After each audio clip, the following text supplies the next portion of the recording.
A Conquista do Acre. Neste especial, produzido pela TV Senado em 2003, você vai saber como o Acre deixou de ser boliviano e tornou-se parte do território nacional. Vai saber como milhares de brasileiros lutaram para conquistar essas terras. E vai descobrir o que o Brasil deu à Bolívia em troca do Acre. À época, o governo brasileiro comprometeu-se com a construção de uma ferrovia e pagou 2 milhões de libras esterlinas ao governo boliviano. Aplicado em títulos do governo britânico nos últimos 103 anos, isto corresponderia hoje a cerca de 290 milhões de libras, ou 550 milhões de dólares. O Acre é um karma, é um estado kármico, é um estado em que não se nasce à toa e ninguém vem para cá à toa. O Acre para mim é tudo, Chapuri para mim é tudo. O pessoal daqui é muito comunicativo. Você se dá bem com todo mundo. O sentimento de ser acreano para mim é um sentimento de amor, de emoção e de orgulho. Estou bem perto do paraíso, se não já estou nele, né? O Acre para mim é o paraíso.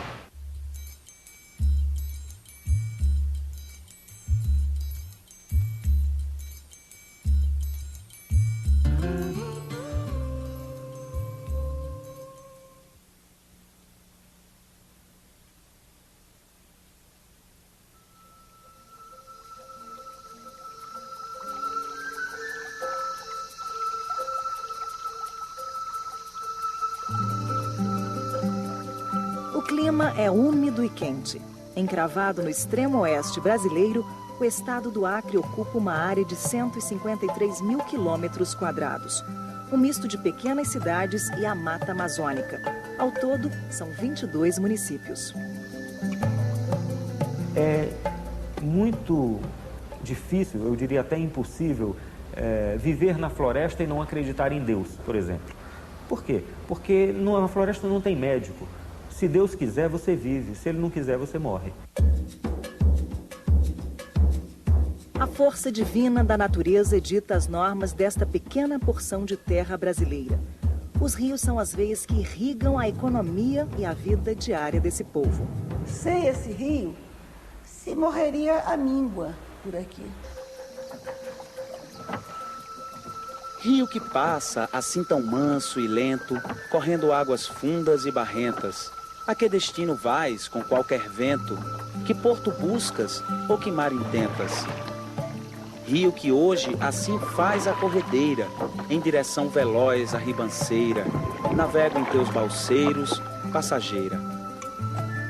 O acreano é uma mistura bem temperada do sangue indígena com a força dos nordestinos e uma pitada de várias outras etnias. Uma gente que lutou com as próprias mãos para conquistar a terra onde vive hoje. No início do século XX, este lugar figurou na história como o maior produtor de borracha do planeta. O ouro negro enfeitiçava.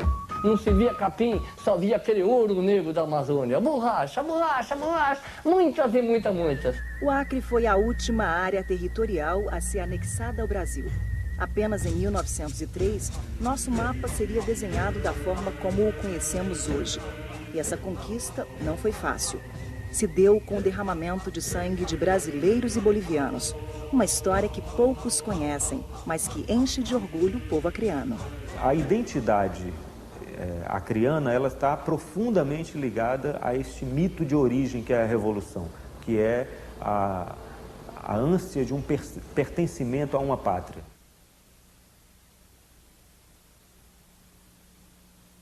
A região, né, que hoje nós denominamos Acre, né, ela figurava nos mapas bolivianos, por exemplo, como terras não descobertas, terras que não estavam descobertas ainda.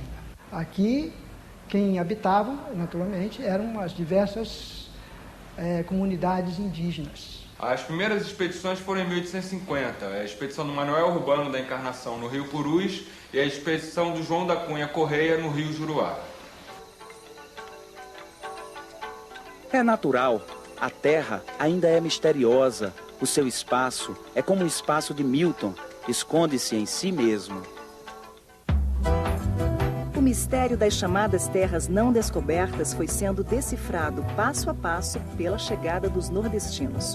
Essa ocupação foi favorecida, em grande parte também, pelas grandes secas que vinham afligindo o Nordeste brasileiro, especialmente a seca de 1877 e 1878, que expulsou praticamente milhares de trabalhadores do campo, já que não tinham do que viver. Então esse povoamento, no início, era a partir desses retirantes nordestinos que não tinham alternativas de vida no Nordeste e que eram trazidos para a Amazônia para facilitar a exploração do ouro negro. O ouro negro era a borracha, um produto que despontava como ícone da Revolução Industrial, mas que, por ironia, estava concentrado nas entranhas da floresta amazônica. O látex que escorria da seringueira era a matéria-prima da modernidade. À medida em que a borracha atingia cotações altas nas praças de Belém e de Manaus, e internacionalmente. Então, era interessante explorar a borracha. Essa expansão da exploração da borracha vai alcançar a região do Acre a partir de 1880. Em 1880, os primeiros povoadores ultrapassam a linha divisória imaginária entre Brasil e Bolívia e começam a exploração dessa região. Em 2 ou 3 anos, todos os rios acreanos já estavam ocupados. Então, entre 1880 e 1883, o Acre já estava povoado por brasileiros. Foi assim que teve início a colonização definitiva daquele pedaço de chão. Os seringais começam a se organizar e a estrutura social toma forma. O seringalista era o dono do seringal. Formava um verdadeiro povoado. Alguns seringais eram grandes, tinham muita gente, tinham uma povoação. Outros eram menores, mais pobres, tinham mesmo mercadoria. Não havia um estabelecimento de uma ordem jurídica no Acre. Quem fazia as leis eram os seringalistas, os chamados, ou patrões. Eu prefiro até chamar de patrões. O seringalista escravizava o seringueiro e era escravizado pela casa aviadora. Porque você tem que pagar, não pode sair se não pagar, você é escravo.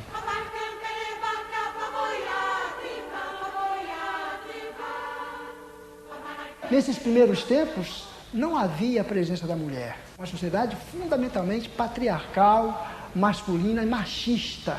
A mulher era disputada à tapa. Só que as mulheres também vieram para a região.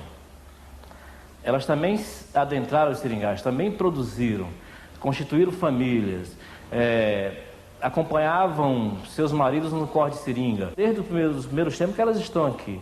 E também serviam de mercadoria. Por exemplo, o melhor seringueiro, o seringueiro que cortasse mais borracha no seringal, ele era premiado muitas vezes com uma mulher, porque o seringalista em Manaus e Belém trazia algumas prostitutas de Manaus e Belém, traziam para cá, e elas se casavam com os seringueiros, se tornavam senhoras aqui, tentando escapar de uma dominação, de uma violência na cidade, vinha tentar a vida aqui na região, e aconteceu isso com muita frequência.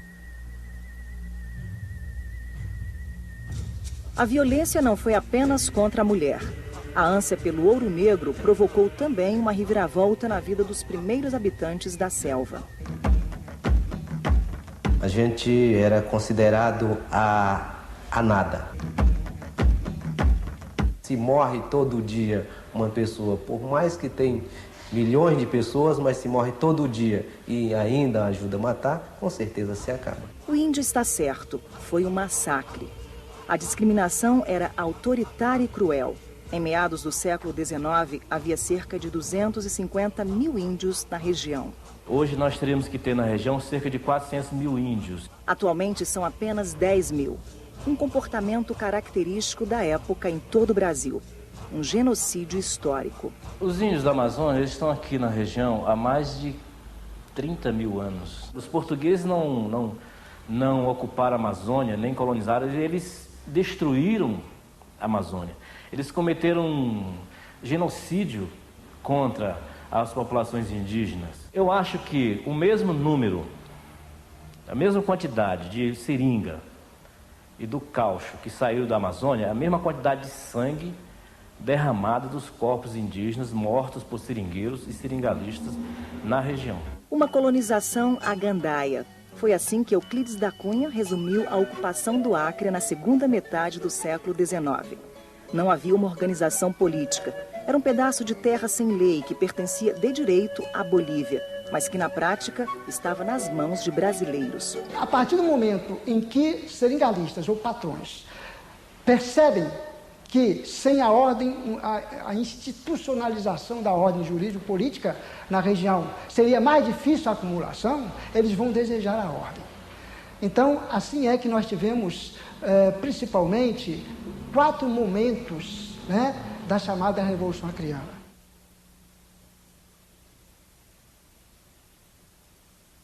Os bolivianos estavam completamente ausentes e não se importavam com o Acre. Quando eles começaram a se importar, o Acre já estava povoado. Já tinha mais de 15 mil pessoas vivendo no Acre. As primeiras expedições bolivianas para a região do Acre visavam buscar uma forma de escoar essa produção boliviana para o Oceano Atlântico. Mas quando eles fazem essas expedições, que é muito tardio, ou seja, a partir de 1895, o Acre já estava totalmente ocupado por brasileiros. Então, quando eles conseguem chegar nessa região, eles não encontram mais uma região despovoada, eles encontram uma região intensamente povoada por brasileiros, mas uma região que lhes pertencia por força dos tratados internacionais. O governo brasileiro reconhecia oficialmente a posse da Bolívia. Em 1898, a expedição chefiada pelo general Taumaturgo de Azevedo constatou: os brasileiros que já moravam na região seriam prejudicados, e alertou o governo, mas não adiantou. As autoridades confirmaram a posse da Bolívia. Taumaturgo de Azevedo denunciou o fato à imprensa sem muito impacto. Mesmo assim, inicia-se uma disputa acirrada pela terra. Em 1899, o ministro plenipotenciário da Bolívia, Dom José Paravicini, vem por via marítima, por via fluvial, a partir de Manaus, estabelecer com acordo do governo brasileiro uma alfândega no limite da linha Cunha Gomes, no Rio Acre, já que o Rio Acre era o rio mais rico de todos. E ele estabelece uma alfândega num lugar chamado Puerto Alonso. Paravicini vem, efetivamente, estabelecer uma administração boliviana na região. Implanta as leis bolivianas, que eram estranhas para os brasileiros. Implanta a sua língua, né, sua moeda. Então começa a desenhar uma nova realidade que não correspondia à realidade dos brasileiros que estavam aqui. Quando Paravicini estabelece a lei de demarcação dos seringais, aí sim o conflito explode. Porque o Paravicini era muito duro, muito autoritário e impõe a seguinte regra, que todos os seringais da região teriam 6 meses para serem demarcados. Os seringais que não fossem demarcados e registrados, segundo as leis bolivianas, nesse prazo de 6 meses, eles seriam confiscados pelo governo boliviano. Neste momento, os seringalistas brasileiros se organizam e decidem expulsar os bolivianos. O encontro que deu início à primeira insurreição acreana foi realizado no Seringal Bom Destino, propriedade de Joaquim Vitor. Como os bolivianos eram imensa minoria e os brasileiros, se quisessem, podiam massacrá-los da forma e na hora que quisessem, os bolivianos aceitam a intimação brasileira e vão embora, abandonando o Acre para os brasileiros. Nesse momento se forma uma junta governativa aqui que tenta estabelecer um início de administração nessa região. Estava aberto agora o caminho para a segunda insurreição acreana. A ironia é que o líder dessa nova investida era um jornalista espanhol chamado Luís Galvez. Galvez descobriu, por acaso, um acordo secreto que estava começando a ser negociado entre autoridades bolivianas e autoridades norte-americanas. Então Galvez descobre isso, ele era repórter num jornal do Pará nessa época, descobre esse acordo e denuncia isso nos jornais. Quando ele denuncia, a questão do Acre, que até então era uma questão localizada, vira assunto nacional. E, por consequência, também assunto da mídia internacional, da grande imprensa internacional. Passa a interessar todo mundo o que está acontecendo no Acre. Ele, de posse desse cacife, dessa posição que ele adquire através dessa denúncia, ele vem para o Amazonas.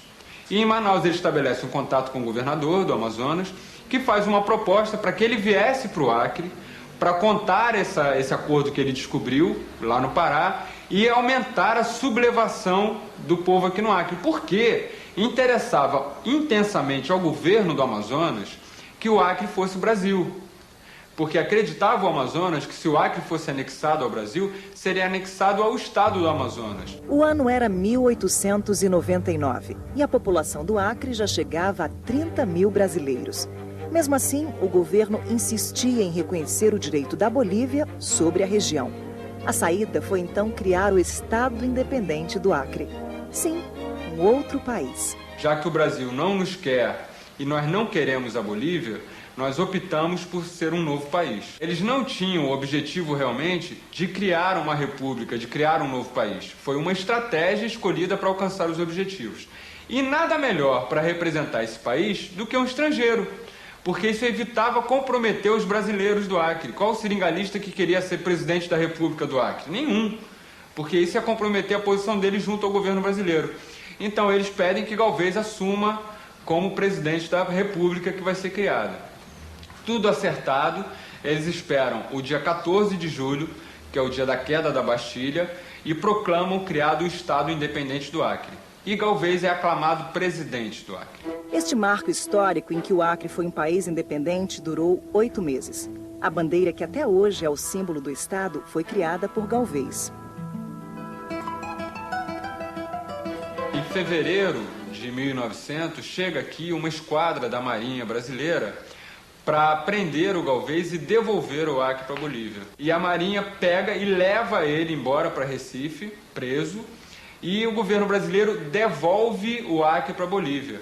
E não só devolve o Acre para a Bolívia, como ainda nomeia um cônsul brasileiro aqui no Acre, reconhecendo definitivamente que o Acre pertence à Bolívia. A breve passagem de Luiz Galvez como líder no Acre disseminou um clima de nacionalismo entre os brasileiros da região amazônica e impulsionou a terceira insurreição contra os bolivianos, a Expedição Floriano Peixoto, ou como ficou mais conhecida, Expedição dos Poetas. Quando o governo boliviano toma conta definitivamente do Acre e se propõe uma nova revolta a partir do Amazonas para o Acre, rapidamente os intelectuais, jornalistas, advogados, boêmios, poetas, todos eles começam a construir quimeras em cima das possibilidades que haviam aqui no Acre. Ela não tinha um preparo militar para poder fazer uma revolução aqui no Acre. Ela tinha, sim, uma conturbação, um enlouquecimento ideológico onde tudo era possível. E a imprensa brasileira favorece muito isso. Os atrapalhados boêmios não chegaram nem perto de ameaçar os bolivianos. Tudo não passou de pura empolgação e conflito de egos. No primeiro e único combate que acontece, em pouco tempo de combate, eles são defenestrados pelo exército boliviano, que era um exército regular, adestrado, com armas de guerra, com estratégias militares, e os poetas fogem, deixando para trás canhões, armas, tudo, que depois vão servir aos bolivianos, inclusive. O ano era 1901 e a Bolívia finalmente parecia ter assumido o controle do território. Era um aparente controle. E bastou a publicação de uma notícia bombástica para que os revolucionários acreanos voltassem à tona. Chega nesse momento, a imprensa internacional, especialmente aqui a região acreana, a notícia que o governo boliviano finalmente assume que existe um acordo sendo elaborado com capitalistas norte-americanos e ingleses que estão formando uma companhia comercial do mesmo modelo que foi implantado na África, que se chamou Bolivian Syndicate. Criavam um grupo de exploração muito grande dentro do Brasil, incrustado no Brasil. Tinham vários direitos que viriam hoje colocar a Amazônia mais ainda na mão do americano. Esse contrato de arrendamento firmado com americanos e ingleses se configura como uma das primeiras tentativas de intervenção internacional na Amazônia. Na época, a notícia despertou o repúdio de autoridades do Judiciário, Executivo e Legislativo. O exemplo foi o senador Rui Barbosa. Então eles se apressam a iniciar um novo movimento revolucionário antes que o Bolivian Syndicate se implante na região. Como o grande problema nos movimentos anteriores tinha sido a inexperiência militar, eles convidam um militar, que estava aqui, um ex-militar, que foi um gaúcho chamado Plácio de Castro, para comandar uma nova etapa do movimento revolucionário, um movimento armado, decididamente militar, em que só um homem com experiência nessa área podia comandar. José Plas de Castro, como nós já tivemos a oportunidade de referir, né? gaúcho de São Gabriel, de uma família de militares, né? Avô e pai militares que tinham inclusive participado da Guerra do Paraguai. Agora sim, os brasileiros do Acre tinham condições de expulsar definitivamente os bolivianos da região. O exército formado por Plácido de Castro reunia seringalistas e seringueiros.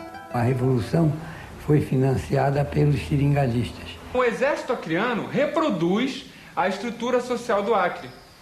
Os coronéis são os seringalistas, os homens intermediários, os profissionais liberais são os oficiais do exército e os seringueiros são os soldados.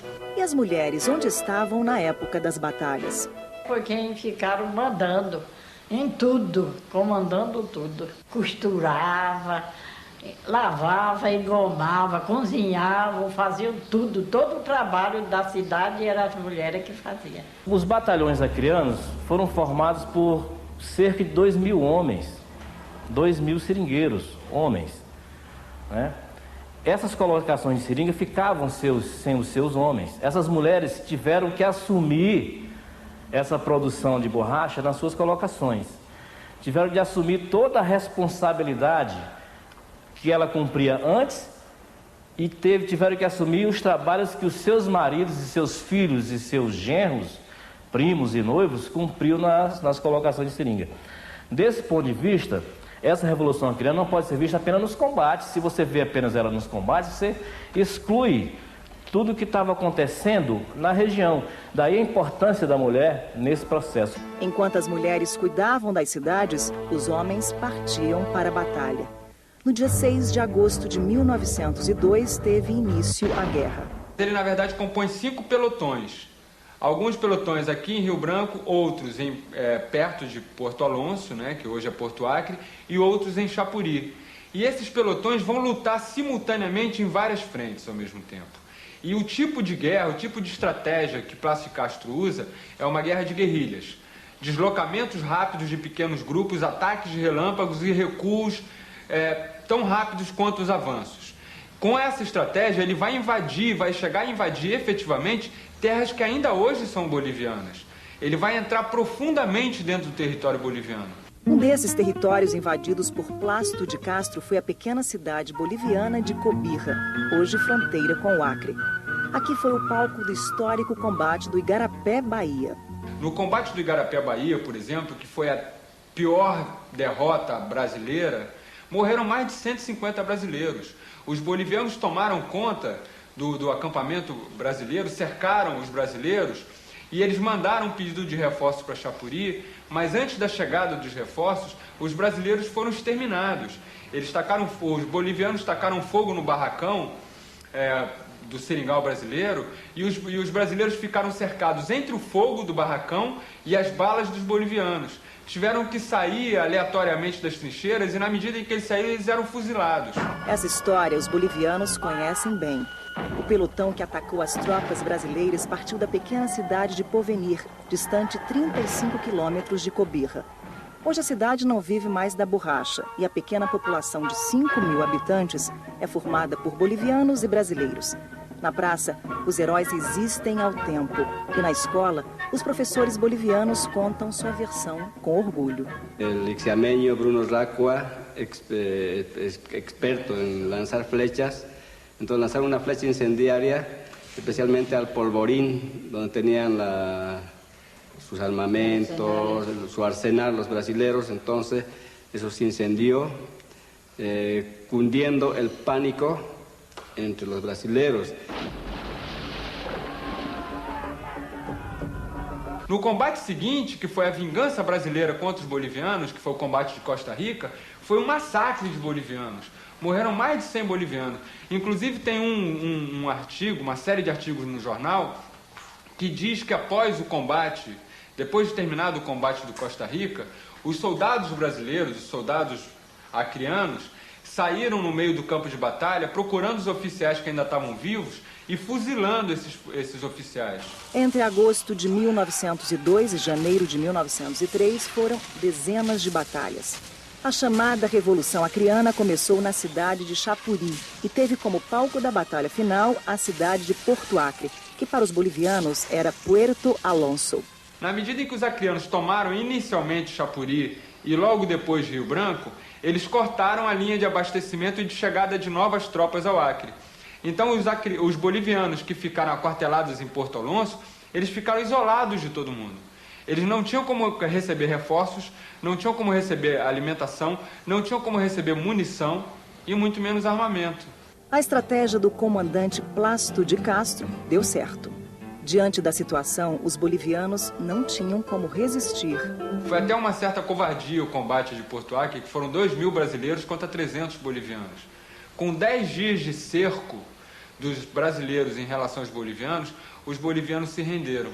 E não podia ser diferente. Então, no dia 24 de janeiro de 1903, depois de 10 dias de combate, as autoridades bolivianas situadas em Porto Alonso se renderam para as forças acreanas.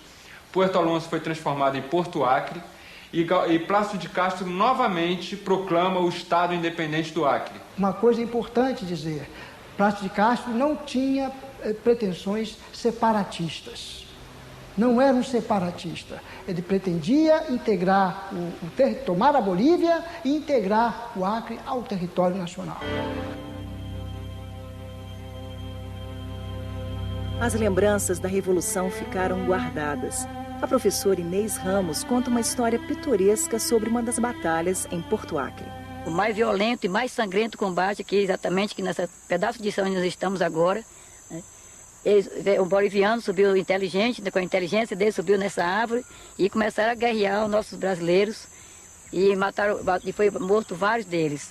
Então, alguns brasileiros, quando perceberam que não sabiam de onde é que vinha essa bala, sabia gente caindo para um lado, caindo para outro, e aí não sabiam de onde é que está vindo esse tiro, né? E depois que percebeu que tinha um boliviano lá, trepado nesta árvore, aí meteram fogo e finalmente mataram. Hoje, a professora de História sente orgulho por ter nascido no Brasil. Até porque, se não fosse a Revolução, esse território seria boliviano. Para mim é uma honra ser acreana, principalmente quando vencemos aí os bolivianos nessa guerra tão sangrenta. Outro ícone da Revolução Acreana é o Seringal Bom Destino, que abrigou várias reuniões de seringalistas. Muitos planos foram traçados aqui. Hoje o local se transformou em sítio histórico e pode ser visitado por qualquer pessoa. São 45 minutos de voadeira saindo de Porto Acre. Uma viagem agradável rumo ao passado. Tudo foi restaurado, mas ainda é possível encontrar os vestígios da Revolução. Neste barranco, por exemplo, há muitas garrafas enterradas.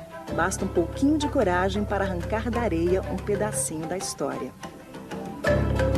Aqui há também um antigo cemitério que, segundo seu Osmar, abriga os restos mortais de brasileiros e bolivianos. Essa aqui já tem 98 anos aí, né? A gente nem existia, né? Também nem o pai da gente não existia, né? Sabe? Tem muita gente enterrada aí dentro mesmo. O Acre foi definitivamente anexado ao Brasil em 17 de novembro de 1903, com a assinatura do Tratado de Petrópolis, graças à habilidade de negociação do ministro das Relações Exteriores da época, o Barão do Rio Branco. O Barão do Rio Branco, muito inteligentemente, não aceita nenhuma interveniência de outros países e negocia diretamente um acordo com a Bolívia, propondo o seguinte: nós reconhecemos que o Acre é de vocês e nós compramos o Acre de vocês. E acerta com a Bolívia uma indenização de 2 milhões de libras esterlinas, que era uma indenização bastante razoável para a época. Aí entra em jogo uma nova questão. A região deveria se transformar num novo estado? Era o que os acreanos desejavam. Mas o governo brasileiro resolveu criar um sistema inédito no país. E o Acre se transformou no primeiro território federal. O sistema de territórios federais foi criado de encomenda para o Acre e, segundo ele, era o governo federal quem arrecadava os impostos da borracha. Com 4 anos, talvez 5 anos de arrecadação de impostos da borracha do Acre, o governo brasileiro conseguiu pagar todo o dinheiro que ele tinha investido no Acre, que ele tinha gasto com o Acre.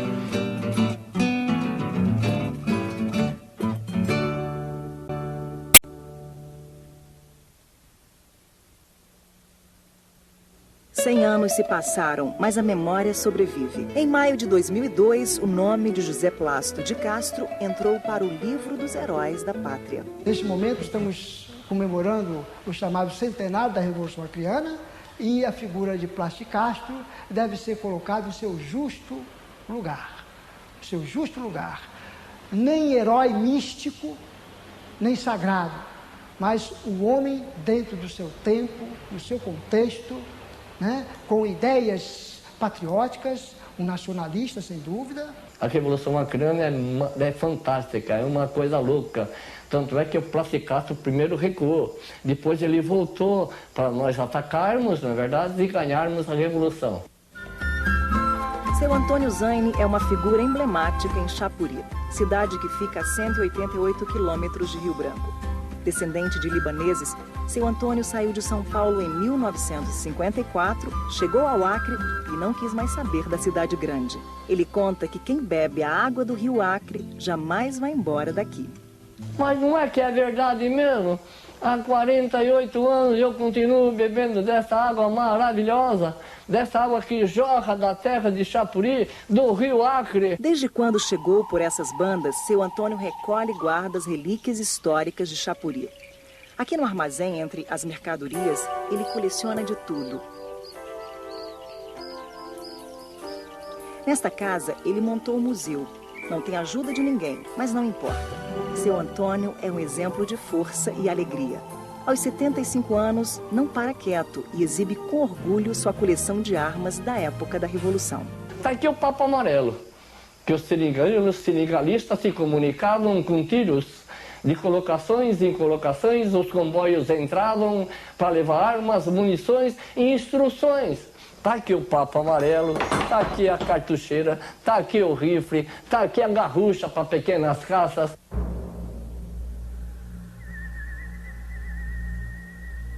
Mas nem todas as lembranças são boas.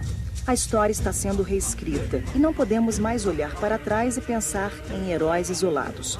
As etnias indígenas do Acre lutam pela remarcação de suas terras e questionam o objetivo da chamada Revolução Acreana. A revolução maior não foi entre o brasileiro, o peruano, o boliviano. Eu acho que a revolução maior foi contra os povos indígenas. Apesar de todo o massacre histórico contra os índios, existe hoje uma consciência muito forte que combate o preconceito e busca restabelecer a vida na floresta. A gente começou a segurar, né? Eu acho que começamos a valorizar mais, né? Aquilo que era nosso, enquanto, na verdade, ninguém valorizava. Mas se nós mesmo não valorizasse, quem iria realmente valorizar? O que, na verdade, dificultava muito era a oportunidade de conhecer o nosso direito. Quando chegamos a essa oportunidade, começamos realmente a pisar mais firme, falar mais forte. E para nós, eu acho que falar mais forte é no sentido de entender aquilo que você quer defender. Esse entendimento transformou a vida das comunidades indígenas. Agora, elas resgatam a própria identidade. Hoje nós já temos os professores de alfabetização na própria língua, né, os agentes de saúde, e também a nossa política é voltada para isso, né, defender a nossa cultura, que é a nossa identidade maior. Se a gente não tem isso, a gente não tem nada. Então, isso nós consideramos que está tendo agora um respeito, uma consideração de os povos indígenas ser o que eles são.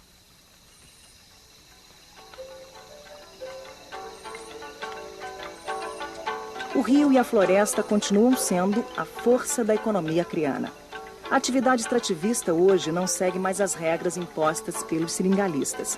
Eles nem existem mais. A pecuária tentou tomar o lugar da floresta, mas não conseguiu. E pelo que se vê aqui, não vai conseguir. A mesma organização e consciência que os índios acreanos esbanjam podem ser encontradas nas cooperativas, que reúnem os seringueiros e castanheiros. Nós estamos numa política de parar de queimar, de fazer com que a floresta se mantenha virgem para toda a vida. Nesse seringal, a vida corre sem pressa. E a floresta é a responsável pela sobrevivência das 75 famílias que vivem aqui. Dela sai a castanha e a borracha. A castanha, assim, é o extrativismo falado, porque a gente colhe aquilo que a floresta produz sem destruí-la. Essa nossa região aqui é uma das regiões mais ricas de castanha, acho que do Acre, porque nesse percurso aqui de 24 mil hectares, com 75 famílias, a gente ela chega a dar 400 toneladas bruta anual.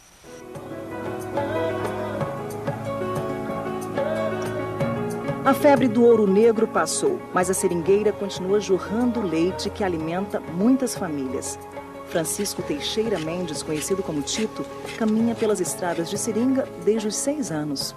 Para cortar a seringa precisa acabar ter saúde e força, porque senão não resolve a parada não. A gente passa 11 horas no mato, 11 horas, 10 horas, 11 horas no mato. Muito se ouve falar que hoje não há mais produção de borracha no Acre. Não é verdade. A produção diminuiu, mas existe. Nesta cooperativa em Chapuri, as máquinas não param. A borracha tratada aqui vem do trabalho extrativista de 380 famílias de seringueiros. Tem mês que chega a 60 toneladas. Nossa previsão é fazer 100 toneladas ao mês. E para onde vai toda essa borracha? Então, nós temos um contrato direto com a Pirelli. Até, graças a Deus, até hoje nunca saiu uma carrada de borracha nossa aqui e foi desclassificada lá. Porque nós temos muito cuidado. Isso aqui é para fazer solado de sapato e sandália.